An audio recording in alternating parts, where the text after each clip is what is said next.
এই ভিডিওটা স্কিপ করো তাহলে বুঝবে 2026-এও তোমার ওই জিনিসগুলো ফিরে আসবে যেটা তোমার 2025-এ হয়েছিল। ক্লান্ত, আত্মবিশ্বাস, কনফিউশন, কোনো কাজে কামব্যাক আসছে না। তুমি যদি এই কথাগুলো শোনো তাহলে বুঝবে ভগবানের অশেষ কৃপা রয়েছে তোমার উপর। 31শে ডিসেম্বর যখন সারা দুনিয়া পার্টি করতে ব্যস্ত, ওই দিন আমাদের একটা বড় দিন। 2026-এর জন্য কিছু সংকল্প নাও। আজ হলো পুত্রদা একাদশী। একাদশী যদি ঠিকঠাক পালন করা যায় তাহলে সারা বছরের জীবনচক্র পাল্টে যায়। পুত্রদা একাদশীর মানে হচ্ছে নতুন ভাবনা, নতুন জীবন, ভগবানের সঙ্গে নতুন সম্পর্ক।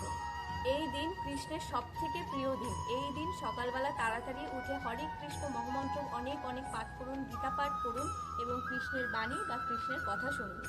মন থেকে ভগবানের কাছে প্রার্থনা করো, হে কৃষ্ণ তুমি আমাকে সঠিক পথ দেখিয়েছো। এই একাদশীতে শুধু খাওয়া দাওয়া ঠিকঠাকভাবে করলেই হবে না, এই একাদশীতে খারাপ চিন্তা ভাবনা স্বভাবগুলো চেঞ্জ করতে হবে। 2026-এ রোজ নাম জপ করো, গীতার একটি শ্লোক পড়ো এবং কৃষ্ণের নাম স্মরণ করো। একটা কথা মাথায় রাখবে, যে মানুষ কৃষ্ণের সঙ্গে দিন শুরু করে তার দিন কখনোই বৃথা যায় না। পুত্রদা একাদশী তোমাদের জীবনের টার্নিং পয়েন্ট বানিয়ে নাও। এই কথাগুলো যদি তোমাদের মনের মধ্যে পৌঁছায় তাহলে কমেন্টে অবশ্যই বলো হরে কৃষ্ণ। আর ভিডিওটা শেয়ার করো যাতে তোমার সঙ্গে সঙ্গে আরো অনেকের 2026টা খুব ভালো কাটে।